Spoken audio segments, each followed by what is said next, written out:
बिस्मिल्लाहिर्रहमानिर्रहीम। अस्सलामुअलैकुम स्टूडेंट। आज के लेक्चर में हम मैटलैब कोडिंग करेंगे। इससे प्रीवियस लेक्चर में हमने सीकेंड मेथड का कुछ ग्राफिकल और उसकी एक ड्राई रन के साथ एग्जांपल की थी। तो आज हम उसी एग्जांपल को मैटलैब के अंदर कोडिंग करके चेक करेंगे कि हमारे पास उसके रिज़ल्ट जो हैं वो वेरीफाई हो रहे हैं या नहीं हो रहे, और उसके बाद उसको फिर चेंज करके भी देखते हैं। तो सबसे पहले हम CLC और clear all and close all कर लेते हैं, ताकि कोई भी अगर वेरिएबल हमारे पास फिल हैं तो वो एम्प्टी हो जाएं और विंडो जो है वो क्लोज हो जाए। इसके बाद अब नेक्स्ट हमने जो मैटलैब के अंदर फंक्शन है उसको हम @साइन के थ्रू फंक्शन को कॉल करते हैं। तो इसमें हम x वेरिएबल ले लेंगे और यहाँ पर x² + 10x - 24 ये हमने क्वाड्रेटिक फंक्शन लिया था जिसका रूट हमने एक्सट्रैक्ट किया था। तो अभी हम वही वाला फंक्शन यहाँ पर भी इम्प्लीमेंट करके देख लेते हैं। तो x² + 10x 10 स्टेरिक x - 24। तो ये मैंने अपना जो क्वाड्रेटिक फंक्शन था उसको इसमें लिख दिया है। तो जो न्यूटन मेथड था उसमें हम डेरिवेटिव यूज़ करते हैं, सीकेंड मेथड में हम डेरिवेटिव यूज़ नहीं करते। और सीकेंड में हमें 2 पॉइंट चाहिए होते हैं इनिशियली, ताकि हमारे पास सीकेंड लाइन जो है वो ड्रा हो सके, क्योंकि सीकेंड लाइन हमारा जो कर्व फंक्शन है उसको 2 पॉइंट पे कट करती है।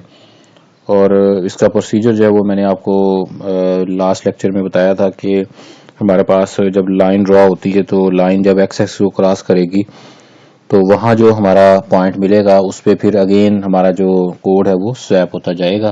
तो इसमें यह है कि हमने 2 पॉइंट अज्यूम करने हैं, तो उसको हम a = 0 और b = 3 हम कंसिडर कर लेते हैं, क्योंकि हमारा जो फंक्शन है उसका रूट 2 है जिसको हम अभी अप्रॉक्सीमेट करने जा रहे हैं। तो 0 और 3 के दरमियान डेफिनेटली 2 जो है वो एग्जिस्ट करता है। तो हम क्या करेंगे, इसको अप्रॉक्सीमेट करेंगे। तो यहाँ पर हमें ये भी देखना है कि जो हमारा इसको हम x0 और x1 के साथ मैच करेंगे। तो x1 हमारा वो पॉइंट है जिस पे फंक्शन की वैल्यू पॉजिटिव होनी चाहिए, और x0 वो पॉइंट है जिस पे फंक्शन की वैल्यू नेगेटिव होनी चाहिए, ताकि हम एक जनरलाइज फार्मूला लगा सकें। तो यूज़र यहाँ पर हमें जो पॉइंट गिवन देगा वो ये चेंज भी दे सकता है, लेकिन हम यहाँ कंडीशनल स्टेटमेंट के थ्रू उसको एडजस्ट कर लेंगे। तो यहाँ पर इफ़ कंडीशन हम यूज़ करते हैं मैटलैब में। तो f ऑफ a के ऊपर हम चेक करेंगे कि फंक्शन की वैल्यू अगर लेस देन 0 है, तो लेस देन 0 का मतलब है कि हमारा जो पॉइंट है वो x0 = a होना चाहिए और x1 = b होना चाहिए। तो यहाँ हमने वैल्यू असाइन कर दी depend on function, given function. तो अगर ये लेस देन 0 नहीं है तो यहाँ पर फिर हम एल्स कंडीशन यूज़ करेंगे, और else if f of a small f use करना है, f of a greater than अगर 0 आ जाए, डेफिनेटली अगर लेस देन 0 नहीं होगा तो वो ग्रेटर देन 0 होगा। तो हमारा जो x0 है वो b होना चाहिए इन डैट केस, और x1 हमारा a होना चाहिए। तो ये हमने पॉइंट फाइंड कर लिए। अब हम यहाँ पर इनको एंड कर देते हैं फर्स्ट इफ़ को, और मतलब ये असल में नेस्टेड इफ़ है, नेस्टेड इफ़ की फॉर्म में चलता है इसमें। तो इसमें अगर आपने मैटलैब में चेक करना हो कि आपने ये जो एंड प्लेस किए हैं वो एक्यूरेट किए हैं यानी कि उसको चेक करने का आसान तरीका ये है कि आप इस एंड के ऊपर जैसे क्लिक करेंगे तो ये एंड जिस कंडीशनल स्टेटमेंट या लूप या वाइल लूप या किसी के साथ भी लिंक है तो वो अंडरलाइन हो जाएगा। जैसे ये देखिए मैं इस पर क्लिक करता हूँ तो ये देखिए आप इस पर गौर करें, ये अंडरलाइन हो जाएगा जैसे मैंने इस पर क्लिक किया। जैसे मैं इस पर क्लिक करूँगा तो ये देखें ये अंडरलाइन हो रहा है। तो इसका मतलब है कि ये हमने एक्यूरेट लगा दिया, ये एंड इसके साथ लिंक है और ये एंड इसके साथ लिंक है। तो ये एल्स पार्ट का मतलब है कि अगर ये चीज़ ट्रू होगी तो ये रन हो जाएगी, अदरवाइज फिर इस पर आ जाएगा। तो सी के अंदर हम यहाँ पर ब्रैकेट यूज़ करते हैं, मैटलैब में ब्रैकेट की ज़रूरत नहीं है। मैटलैब में अगर ये ट्रू है तो ये दोनों ही डेफिनेटली रन होंगी। उसके बाद फिर एल्स वाला पार्ट अगर ये ट्रू नहीं है तो एल्स वाले पार्ट पे स्विच कर जाएगा। तो अब इसको हम थोड़ा सा रन करके वेरीफाई कर लेते हैं कि ये एक्यूरेट रिजल्ट दे रहा है या नहीं दे रहा। तो फिर उसके बाद आगे प्रोसीड करते हैं। तो मैंने यहाँ पर ए और बी की वैल्यू जो है वो 0 और 3 असाइन की हुई है। तो डेफिनेटली x जो है वो मेरा 0 होना चाहिए, फंक्शन उस पर लेस है, तो x not is equal to 0 होना चाहिए और x1 इज इक्वल टू 3 होना चाहिए। ये तो आ गया।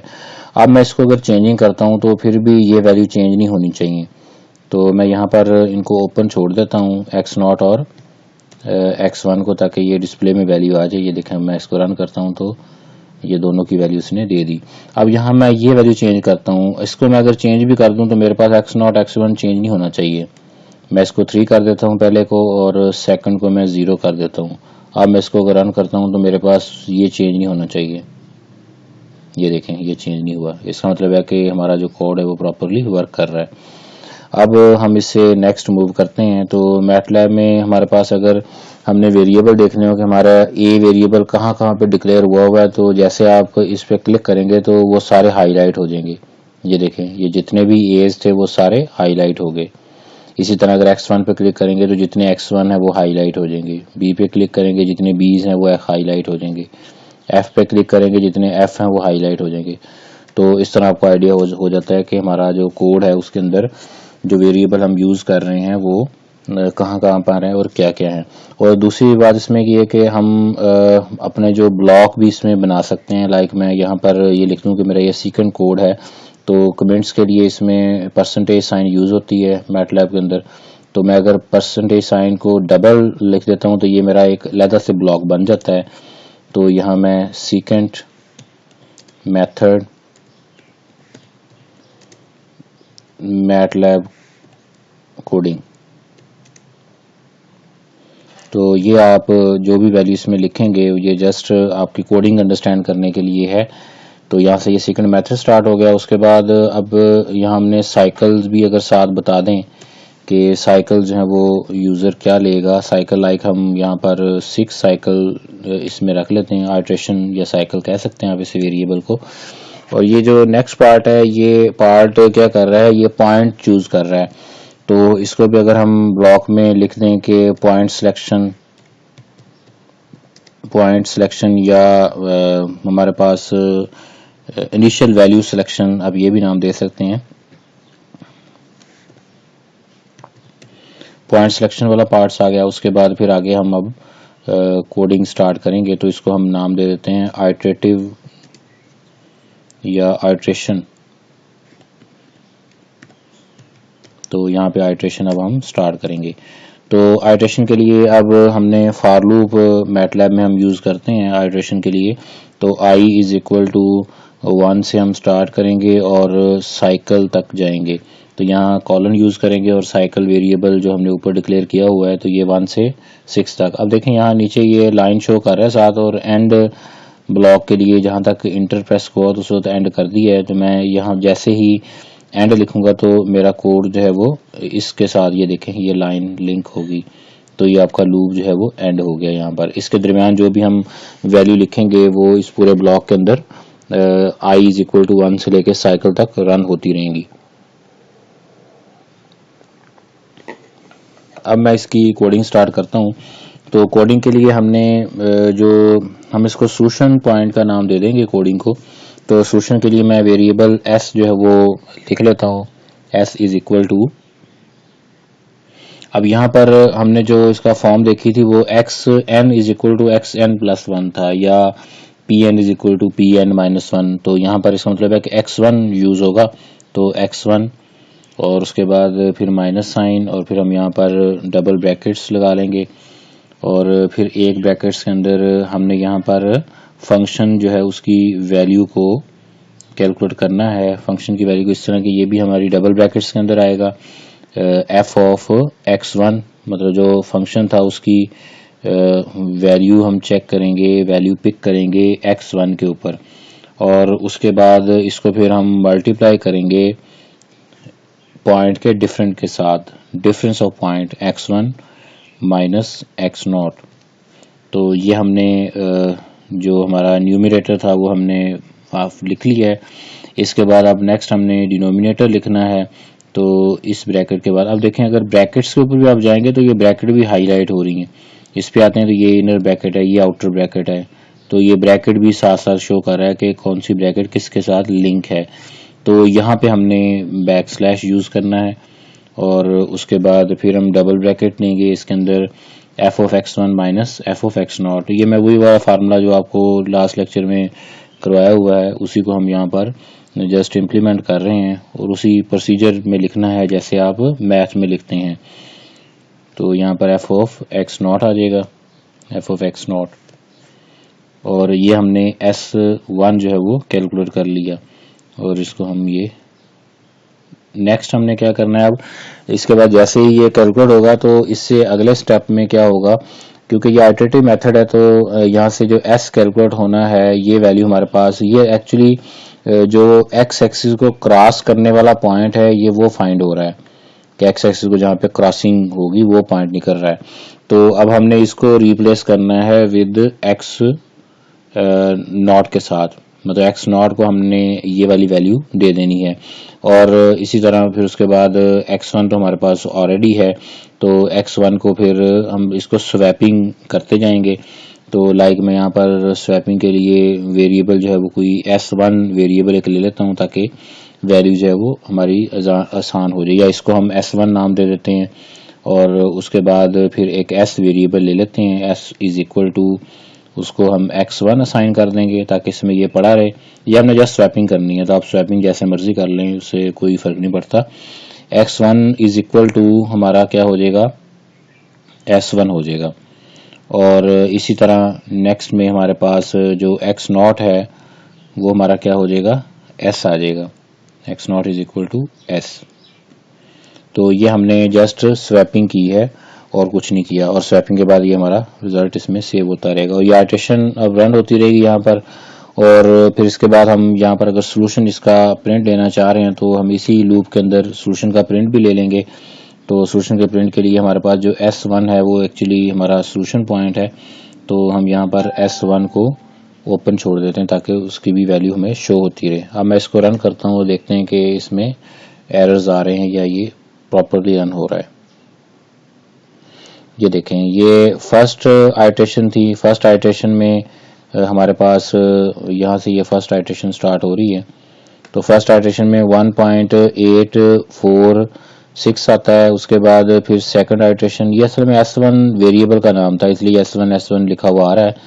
तो यहाँ पर हमारे पास पहले में 1.84, उसके बाद 1.9896, 2.001 और फिर 2.000 और उसके बाद यहाँ पर जाके ये अप्रॉक्सीमेट होगा। ये जो 2.00 का मतलब है कि अगर हम इसको प्रिंट एफ के थ्रू प्रिंट करवाते हैं तो यहाँ आपको शो होंगे वेरिएबल ना, जैसे मैंने लास्ट न्यूटन की कोडिंग में भी बताया था। तो उसमें स्टूडेंट ने कुछ इश्यूज आ रहे थे कि हमारे पास जो डिस्प्ले है वो नहीं सही आ रहा, तो अभी मैंने आज के लेक्चर में इसको थोड़ा जूम किया है, तो जूम करने के बाद ये भी आपको इंशाल्लाह क्लियर नज़र आएगा। तो मैं यहाँ पर अब इसको एफ प्रिंट एफ जो कमांड है उसके थ्रू इसको हम करके देखते हैं, एफ प्रिंट एफ, और इसमें अब हम यहाँ पर आइटरेशन भी साथ बेशक हम लिख लें कि आइटरेशन हमारे पास क्या आ रही हैं। तो मैं आइटरेशन के लिए आई को ओपन छोड़ दूंगा, तो यहाँ पर हम रूट लिख लेते हैं, तो इसको डबल सिंगल कोटेशन के अंदर रूट हम लिख देंगे, रूट इज इक्वल टू, और यहाँ पर हम इसका फॉर्मेट स्पेसिफाई कर देंगे। तो फॉर्मेट के अंदर मैं यहाँ पर 0.10f लिख देता हूँ। ये 0.10f का मतलब ये है कि हमारे पास f का मतलब है कि ये फ्लोटिंग पॉइंट डाटा होगा, और उसके बाद 0.10 का मतलब है कि पॉइंट के बाद 10th प्लेसेस तक हमें ये रिजल्ट शो करवाएगा। उसके बाद साथ ही हम यहाँ पर S1 जो है वो डिस्प्ले में ले लेते हैं, और यहाँ पर मैं आई को ओपन छोड़ देता हूँ, तो आई इज इक्वल टू 1 और ये चीज़ें इस तरह आती रहेंगी। अब इसको रन करते हैं। ये देखें, अगर आप इसको कोड को मैं आपको दिखाता हूँ अभी, तो ये आप चेक करें, आई इज इक्वल टू 1 के लिए हमारे पास रूट क्या आ रहा है, ये वैल्यू आ रही है। देखें यहाँ तक ये इसकी वैल्यू जो है वो आपके पास शो हो रही है 10 प्लेसेस तक। इसी तरह ये भी शो हो रही है, ये भी वैल्यू, उसमें ये 001 तक आ रहा था तो ये आगे वाली वैल्यू शो नहीं हो रही थी, तो बाय डिफ़ॉल्ट ये 4th प्लेसेस तक लेता है। तो इससे नेक्स्ट में भी ये देखें 1.9999, क्योंकि ये इसने राउंड ऑफ नहीं किया ना, तो इस वजह से ये चीज़ चल रही है। अब इसके बाद ये 0 0 शो ये कर रहा है कि यहाँ पर भी कोई वैल्यू है, तो इसका मतलब है कि हम जो इसमें वैल्यू ले रहे थे हम इसको मज़ीद थोड़ा सा चेंज करते हैं। मैं लाइक 20 तक इसको ले जाता हूँ, तो उसके बाद फिर हम देखते हैं कि 20 पे हमें ये वैल्यू क्या देता है। तो जैसे मैं 20 पे करता हूँ तो हमारे पास अब आप देख सकते हैं कि ये देखें यहाँ पर भी 1.99 समथिंग आ गया है, तो ये वैल्यू आपके पास यहाँ पर भी राउंड ऑफ नहीं हो सकती। अब ये इसके बाद भी ज़ीरो आ रहा है, इसका मतलब है कि हमें कुछ और आइट्रेशन जो है वो उस पर भी चेक करना होगा कि कितनी आइट्रेशन पे जाके ये फिक्स होता है। तो मैं आइट्रेशन भी चेंज कर देता हूँ, लाइक मैं 10 आइट्रेशन तक इसको ले जाता हूँ, तो उसके बाद देखते हैं कि ये क्या करेगा। ये देखें, ये वाली बात हमने लास्ट लेक्चर में डिस्कस की थी कि यहाँ पर ये इसकी वैल्यू अप्रॉक्सीमेट हो चुकी है, लेकिन इसके बाद जैसे ही 8th आइट्रेशन आएगी तो ये 2 divided by 2 not a valid number की तरफ ले जाएगा। लेकिन अभी यहाँ पर भी ज़ीरोज़ हैं, तो मैं इसको मज़ीद 30 तक बढ़ाता हूँ, फिर देखता हूँ कि ये अगर मैं 30 तक इसको एक्सटेंड करूँ तो फिर ये क्या आंसर देगा। तो मैं पॉइंट के बाद इसको 30 तक ले जाता हूँ, तो ये डेफिनेटली अभी 30 तक भी इसने 0 0 ही दिए। इसका मतलब है कि हमारा जो रूट था वो यहाँ पर अप्रॉक्सीमेट हो चुका है, और इसके बाद फिर ये नॉट अ वैलिड नंबर की तरफ चला जाएगा, क्योंकि हमारे पास न्यूमरेटर और डिनोमिनेटर दोनों में ही 0 0 आ जाएंगे। 0 by 0 form not a valid number है, इस वजह से। अब देखें आगे ये हमारे पास ये आपको वैल्यूज शो हो रही हैं। तो इसका जो हम ये कह सकते हैं कि अब इसमें 7th आइट्रेशन पे हमें रूट जो है वो मिल गया। ये 7th आइट्रेशन है, इसके ऊपर हमें ये रूट अप्रॉक्सीमेट होके मिल गया है। इससे पहले हमारे पास जो वैल्यूज आ रही थी वो अभी अप्रॉक्सीमेशन में ही जा रही थी। तो अब इसके बाद हम इसको एरर की तरफ थोड़ा सा प्लॉट में भी लेके आ सकते हैं, प्लॉट की फॉर्म में भी इसको चेक कर सकते हैं कि ये क्या वैल्यू देगा। तो मैं अब इसी को थोड़ा सा प्लॉटिंग की तरफ करके दिखाता हूँ आपको कि प्लॉटिंग में ये हमें क्या वैल्यू देता है। तो यहाँ पर ये देखें, मैंने 0 बाई 0 लिखा है। जैसे 0 बाई 0 लिखता हूँ तो इसका आंसर देता है नॉट अ वैलिड नंबर। तो यहाँ पर जो आपको नॉट अ वैलिड नंबर दे रहा है वो भी यही चीज़ दे रहा है, ठीक है ना। तो ये भी आपको मतलब समझाने के लिए कि यहाँ पर अगर 0 बाई 0 फॉर्म आएगी तो आपका जो मैटलैब है वो NaN रिप्रेजेंट करेगा, जिसका मतलब है कि नॉट अ वैलिड नंबर। तो अगर मैं 1 बाई 0 करता हूँ तो 1 बाई 0 पे ये हमें इन्फिनिटी शो करेगा। ये देखें INF, तो ये नॉट अ वैलिड नंबर है, not infinity. Infinity INF MATLAB के अंदर शो होता है। तो अब हम क्या करते हैं कि इसी में जो हमने वैल्यूज़ थी इसको प्रिंट भी साथ करवा लेते हैं, और साथ हम इसको किसी वेरिएबल के अंदर स्टोर भी करवा लेते हैं। लाइक मैं P वेरिएबल ले लेता हूँ, तो P is equal to F of S1। तो S1 पे जो वैल्यू आएगी उसको इसमें फंक्शन में पुट करेगा और उसको P ऑफ I के अंदर स्टोर कर देगा, P ऑफ I। तो P ऑफ I ये अरे एक बन जाएगी, P ऑफ I के अंदर इसकी वैल्यू स्टोर होती जाएंगी, और उसके बाद फिर हम इसके यहाँ पर प्लॉट कर लेंगे। और इससे पहले मैं इसको जस्ट P लिख देता हूँ, और हम साथ ही ग्रेड ऑन कर लेते हैं। अब हम इसको रन करते हैं ताकि प्लॉटिंग भी देख सकें।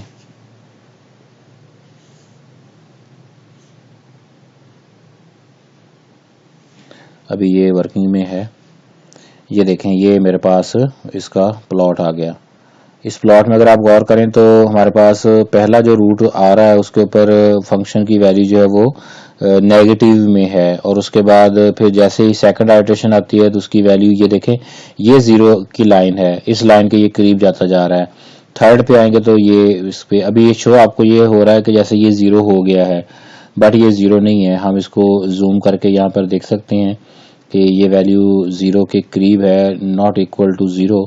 तो मैं इसी पूरी लाइन को यहाँ पे जूम कर लेता हूँ। आप जूम पे क्लिक करके इसको सिलेक्ट करें और ड्रैग करें और यहाँ तक इस लाइन को लाके छोड़ दें, तो अब ये पूरा जो बॉक्स है ये जूम होके नज़र आ जाएगा। ये देखें, अभी भी हमें ये लग रहा है जैसे ये वैल्यू 0 है, लेकिन अब इसको हम मज़ीद जूम करते हैं ताकि हमें ये क्लियर हो जाए। अब ये यहाँ पे चेक करें आप, 3 पे इसकी वैल्यू जो है वो 0 से ऊपर निकल गई है।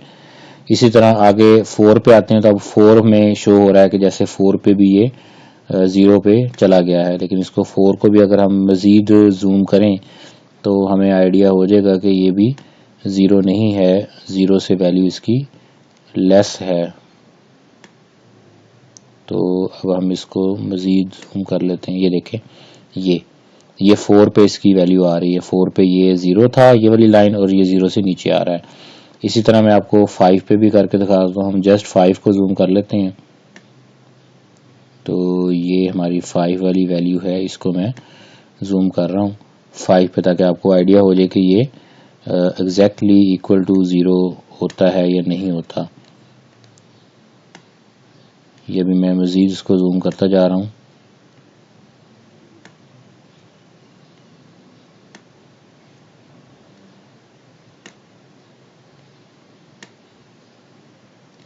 तो यहाँ पर आप एक और चीज़ भी चेक कर सकते हैं, ये जो ऊपर पॉइंट आ रहा है ये वैल्यू 10⁻⁻8 शो कर रहा है। तो 0.00008 टाइम 0 एंड 1 इतना ये करीब है इसके। तो इसका मतलब है कि यहाँ पर भी हमें ये वैल्यू शो हो रही है। तो ये 0 के करीब है बट नॉट इक्वल टू 0। तो इसको अगर हम ग्राफ के अलावा न्यूमेरिकली भी चेक करना चाहें तो न्यूमेरिकली भी चेक कर सकते हैं। लाइक मैं अगर कमांड विंडो के अंदर ही आपको ये शो करवा दूं, हम पहले जस्ट यहाँ पर नंबर ऑफ लाइन की फॉर्म में इसको दे दें। तो जैसे सी कोडिंग के अंदर हम /n लिखेंगे तो ये हर एक लाइन पे रूट शो करता जाएगा। तो मैं यहाँ पर रूट भी और फंक्शन की वैल्यू दोनों को ही प्रिंट ले लेता हूँ ताकि हमें वैल्यू का भी आइडिया हो जाए। तो मैं इसको जस्ट कॉपी करूँगा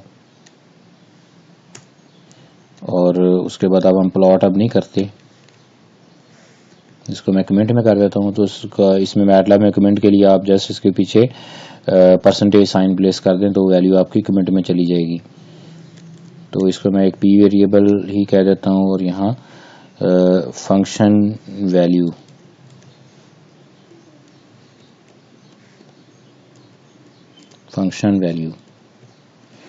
इज इक्वल टू, अब फंक्शन की वैल्यू भी हम 0.300 डेसिमल प्लेसेस इतनी ही रख लेते हैं और यहाँ मैं पी लिख देता हूँ। अब पी के अंदर f ऑफ s1 की वैल्यू उसके ऊपर ये कैलकुलेट करेगा और यहाँ पर वो डिस्प्ले करता जाएगा और ये आपको यहाँ पर भी शो हो रहा है।